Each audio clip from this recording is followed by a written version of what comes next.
Togo Info. Le Togo à votre portée. Ça a été un privilège pour nous de nous retrouver aujourd'hui avec un cœur serré à cette chapelle-là consacrée à mon grand frère et ami personnel, Maître Yavia Gouibo.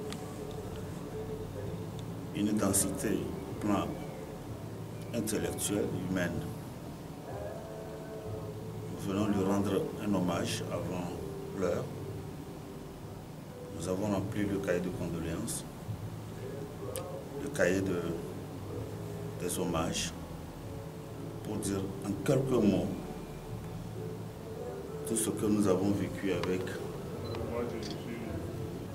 cette immensité humaine qu'est Maître Gouibo, que nous avons connu, qui nous a inspirés en tant que jeunes élèves déjà, quand on était élève. On séchait des cours au lycée de Sokodé lorsque Maître Gouibo venait plaider au tribunal de Sokodé pour venir suivre.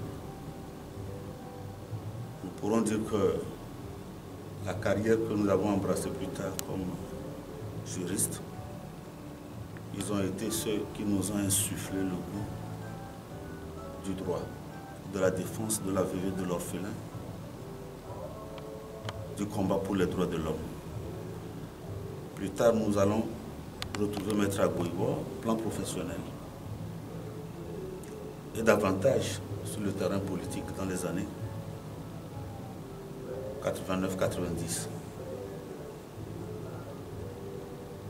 Nous ne pouvons pas énumérer ici tout ce que nous savons de Maître Gouibo pour l'avènement de la démocratie dans les années dures, dans les années 90 et bien avant, de tout ce qu'il a fait pour que, pour la première fois sur le continent africain, nous ayons une commission nationale des droits de l'homme.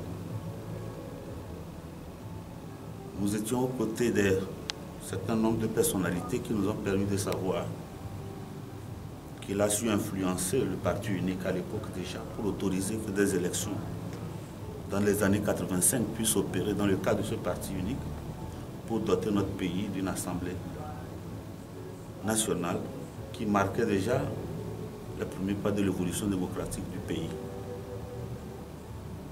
Nous savons tout ce que Maître Gouibo a fait avec des amis que, de mémoire, dont beaucoup sont déjà partis. Et nous nous inclinons sur leur mémoire. Nous ne pouvons pas les citer tous parce que nous sommes à la chapelle consacrée à Maître Gouibo. C'est de lui qu'il s'agit, c'est de lui qu'on va parler. Nos contacts physiques et l'amitié qui est née entre Maître Gouibo et moi datent déjà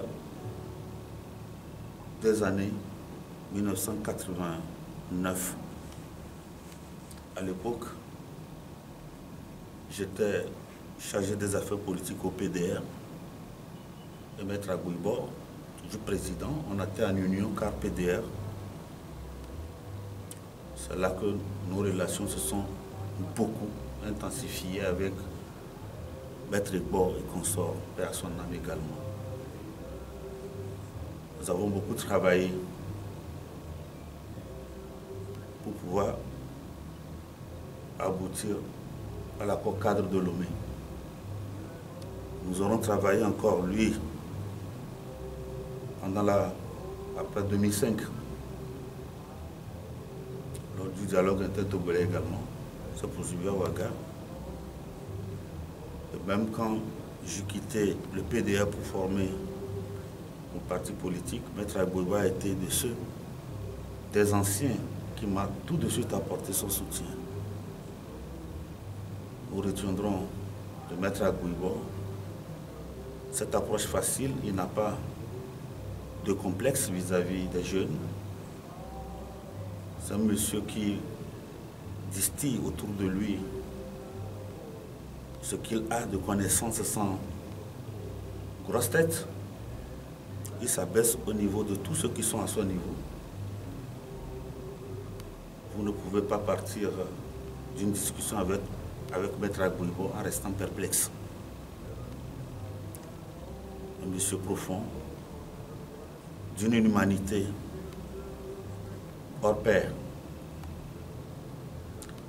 Nous avons beaucoup travaillé pendant que nous étions encore dans la coalition C14. Pour ceux qui sont des deux partis savent que nous avions toujours une convergence de points de vue. Nous partageons les mêmes visions de ce pays qui consiste à faire de la notion de dialogue dans ce pays pas un instrument de règlement de conflits, mais comme un instrument de construction démocratique. Nous avons beaucoup à dire sur Maître Agbouibo, mais on passera toute la journée ici. Chaque pan de sa vie que nous aurons partagé constitue un livre qu'on peut ouvrir, mais qu'on ne saurait fermer. Vous avez dit que c'est un homme de sacrifice. Il a fait beaucoup de sacrifices. Maître Agbouibo est un homme de sacrifice. Que n'a-t-on pas dit de lui? Il pouvait se complaire dans le privilège de son métier qu'il lui a tout donné. Il a passé tout son temps à s'appauvrir au profit d'un combat politique inachevé. Nous faisons le vœu que Dieu puisse lui reconnaître les mérites de son action sur terre et le recevoir dans son royaume pour l'immensité du travail accompli. Et nous nous engageons à ne jamais baisser les bras. Vous savez, en politique, les gens confondent deux notions essentielles. La vision et l'ambition. On peut abandonner ses ambitions, mais on n'abandonne jamais sa vision, son projet pour un pays. Nous sommes de ceux qui, comme Maître Agbouibo, continueront pas à nous battre pour nos convictions pour ce pays que nous aimons. On lui fait le vœu, le temps que Dieu nous gardera encore sur cette terre, de continuer le combat que nous avons mené ensemble. Merci. Merci.